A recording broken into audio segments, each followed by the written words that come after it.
안녕하세요. 부동산을 보는 눈 리얼아이 박감사입니다. 요즘 세금 좀 줄여줘야 된다는 얘기 많이 여기저기서 나오고 있죠. 특히나 1주택 갖고 있는 사람들마저 세금 부담이 과해지는 건 정말 잘못된 거다라고 하면서 목소리를 높이고 있어요. 종부세 너무 많이 올랐다고 불만이 폭주하고 있죠.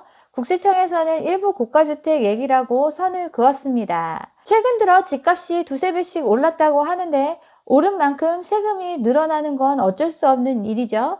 서초동에 25평 아파트 거주하는 1주택자가 종부세 작년에 240만 원 냈는데 올해 445만 원 내야 된다고 이렇게 부담을 급증시키면 어떻게 하냐 하면서 원망을 하고 있죠.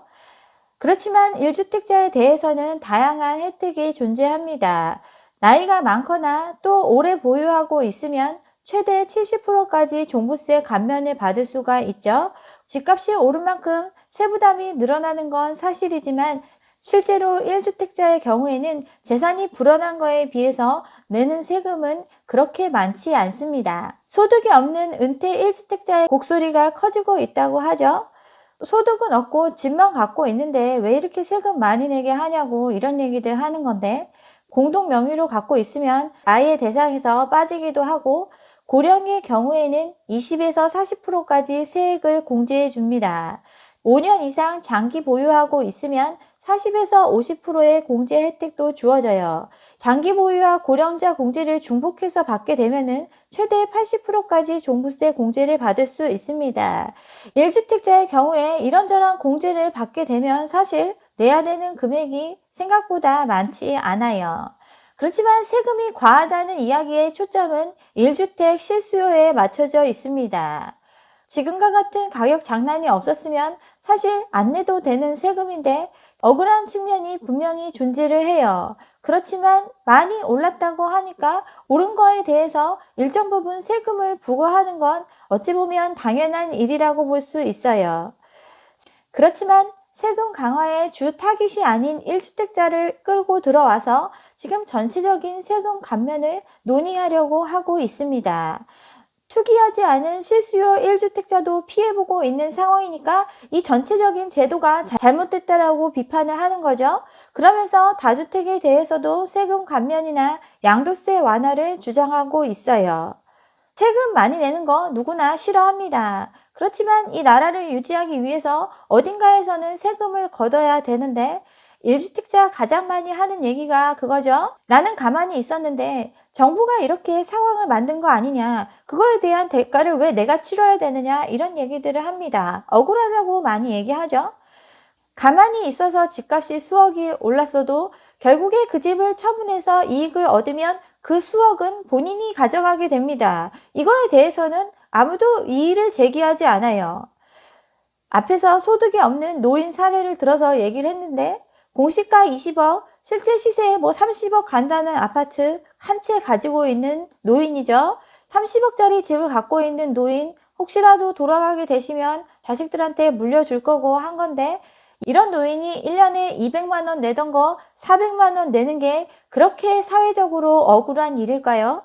1주택자 경우에는 양도세 감면도 굉장히 많이 해주는데 나는 아무것도 하지 않고 가만히 있었는데 오른 집값에 대해서 그 차익에 대해서 양도세 거의 안 내는데 내가 올린 게 아닌데 얻는 이익은 당연시하면서 지금 내는 몇백만 원은 아깝다고 말할 수 있을까요?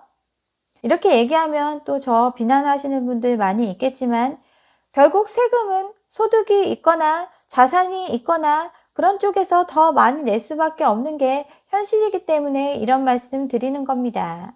어쨌든 1주택자의 울분을 발판 삼아서 다주택자의 양도세 완화라든가 이런 것들까지 엮으려고 하고 있어요. 재산세 완화 오케이인데 종부세 양도세는 오리무중이다라고 하죠. 오르지 않았으면 더 부담할 일이 없는 건데 더 부담하게 됐으니까 1주택자 입장에선 물론 억울한 측면이 있습니다. 그래서 지금 1주택자 재산세 감면에 대해서 또 논의하고 있는데 여기에 양도세는 낮춰줘야 된다는 논리가 등장을 하죠. 양도세는 낮춰서 매물 나오게 해야 된다, 뭐 이런 얘기가 덧붙여 나와요.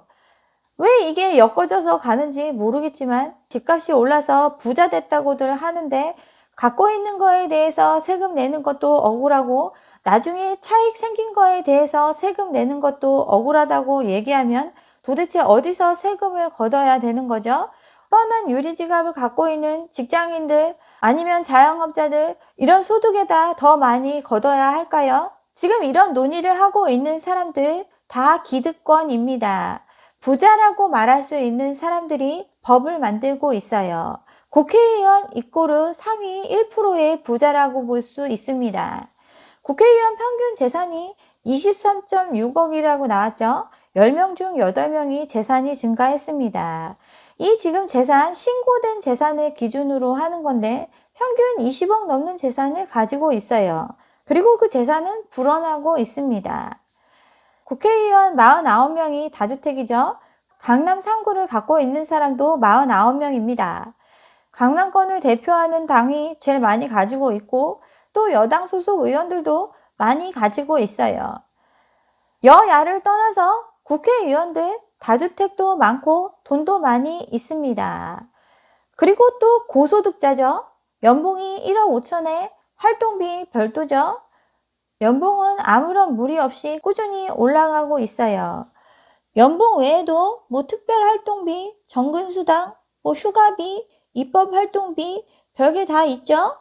입법활동비가 월 300만 원이 넘어가죠. 돈도 원래 많이 있고 또 소득도 많습니다. 부자가 부자를 위한 법을 만드는 구조예요. 임대차 3법 발의했던 의원도 임대사업자였죠. 법 통과되기 전에 임대료 올려받았다가 엄청나게 비난받고 지금 임대료 조정해서 다시 재계약했다고 나오고 있는데 이 법 만들 때도 실거주 갱신 거절이라는 애매한 조항을 넣어가지고 임대료 논란에 불을 지폈습니다. 집을 여러 채 갖고 있고 부자이면서 기득권을 보유하고 있는 사람들이 바로 이 법을 만드는 국회의원입니다. 본인이 본인을 위한 법을 만들고 있어요. 지금 역병 사태 터지고 국가 재정 적자가 엄청나게 늘었죠? 빵꾸난 재정을 메꾸기 위해서는 어디서든 세금을 걷어들여야 하는데 그래서 증세는 필연적인 상황인데 지금 자산을 많이 갖고 있는 사람에 대한 세금 감면을 논의하고 있습니다. 증세 논의 시작해야 된다고 학계에서도 얘기하고 있죠. 빚내서 쓴 돈을 누군가의 주머니에서 꺼내서 채워 넣어야 하는 게 우리의 현실입니다. 못 사는 사람들 기본소득 보장해줘야 된다고 지금 정치권에서 얘기하고 있는데 이거 논하면서 증세를 언급하지 않는 거 모순이죠. 화수분이 있는 것도 아니고 어디서 돈이 펑펑 솟아나서 이거 다 줄 수 있는 게 아니기 때문에 결국은 다른 사람한테 걷어서 돈을 메꿔야 해요. 증세는 필연적입니다. 작년에 국채 신규 발행만 100조 원이 넘었죠. 부자가 더 내든 모두가 더 내든 결국은 세금을 더 낼 수밖에 없어요. 언론은 그런데 이런 부분에 대해서는 굉장히 소극적으로 비판을 합니다.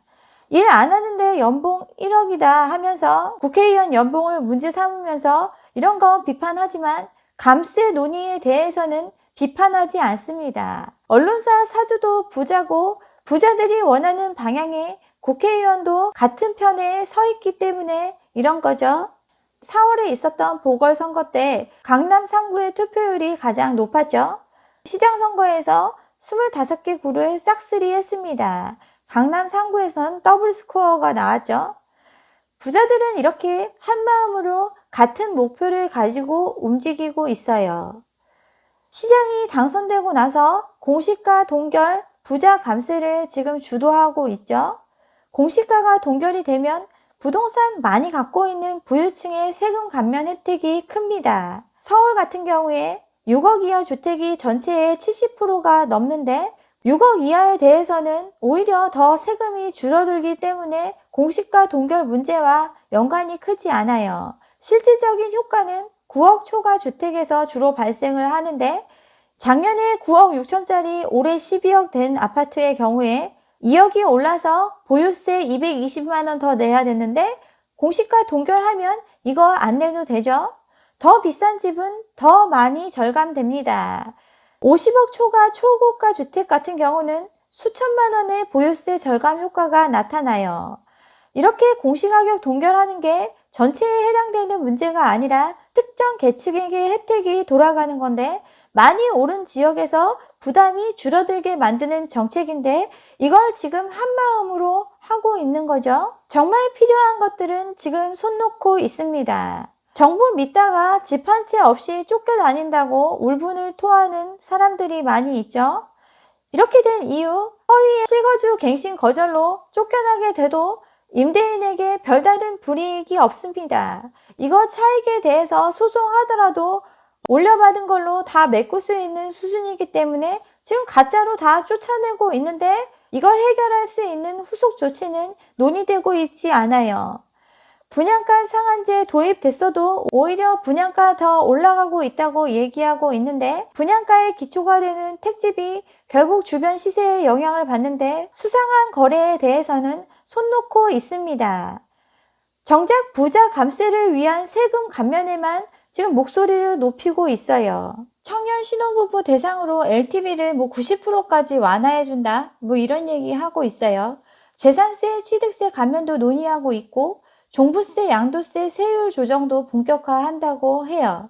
LTV 완화해주는 문제, 전반적인 상황을 생각하면 절대 논의될 수 없는 부분입니다. 전 정권에서 빚내서 집 사라 해가지고 지금 이 사단이 났는데, 더 집값을 올리고 그거의 불안감을 느껴서 젊은 세대 미래 수요까지 지금 영끌해서 다 들어오게 만들어 놓고, 이제 더 이상 살 사람이 없는 지경에 이르러서 거래가 지금 끊기고 있는 상황인데, 여기에 빚을 더 내줄 테니까 들어오라고 얘기해 주는 거죠. 지금 우리나라 신인도에도 문제가 생길 만큼 가계부채 문제가 심각한데, 정치권은 이런 거 상관없이 기존의 집값이 떨어지는 걸 바라지 않기 때문에 아무리 비싼 가격이라도 누군가에게 그걸 떠넘길 수 있도록 더 빚을 질 수 있는 길을 터주라고 하고 있습니다. 이게 기득권, 다주택자, 그들이 원하는 길이죠. 이제 막 사회에서 자리 잡기 시작하는 청년 신혼부부들한테 엄청난 빚을 지고 이걸 떠안으라는 얘기밖에 안 돼요. 지금 가계부채 문제 심각해서 대출 총량 규제하고 DSR 차주별로 적용하면서 지금 규제하고 있는데, 정치권은 이런 거 전혀 생각하지 않고 그냥 집값 떨어지지 않기만을 바라고 있습니다.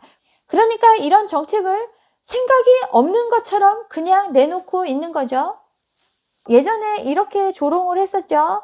청와대 참모들이 직보다 집이라고, 국회의원들도 직보다 세금을 더 중시하고 있어요. 고양이한테 생선을 맡겨놓은 꼴이죠. 정책을 발표하면서 각종 구멍을 만들고 어설프게 해가지고 모든 계층이 정부한테 등 돌리게 만들었죠. 무주택도 원망하고 있고 1주택도 원망하고 있습니다. 그렇지만 무주택이든 1주택이든 이렇게 미친 집값에 대해서 다 동의하고 있지 않아요. 집값이 안정되면 그 분노는 가라앉게 되겠죠. 그래서 밉지만 정책을 지지하는 사람도 많이 있습니다. 그런데 투명성과 연결성 모두 다 놓치고 있는 상황에서 이제는 정치적인 이유로 또 본인들의 이익이 걸린 문제로 그 일관성과 신뢰성까지 지금 포기하려고 하고 있습니다. 국회의원이 됐으면 국민을 위한 길을 걸어야 되는데, 당장 자기한테 이익이 되는 문제에 더 집착하고 있어요. 본인 일신의 영광을 위해서 국회의원 된 거 꼭 그것만 있는 건 아니겠죠. 그래도 국민을 대표한다는 국회의원으로서의 본인의 자리를 한 번만 더 생각해 본다면 어떤 게 더 시급한 문제일지 느끼지 않을까요? 제가 정치 얘기 안 하려고 했는데 요즘 돌아가는 게 너무 답답해서 한번 해봤습니다. 네, 여기까지 오늘 준비한 내용이고요. 오늘 제 영상이 좋았다면 좋아요와 구독 잊지 마시고 다음 영상도 함께 해주시기 바랍니다. 감사합니다.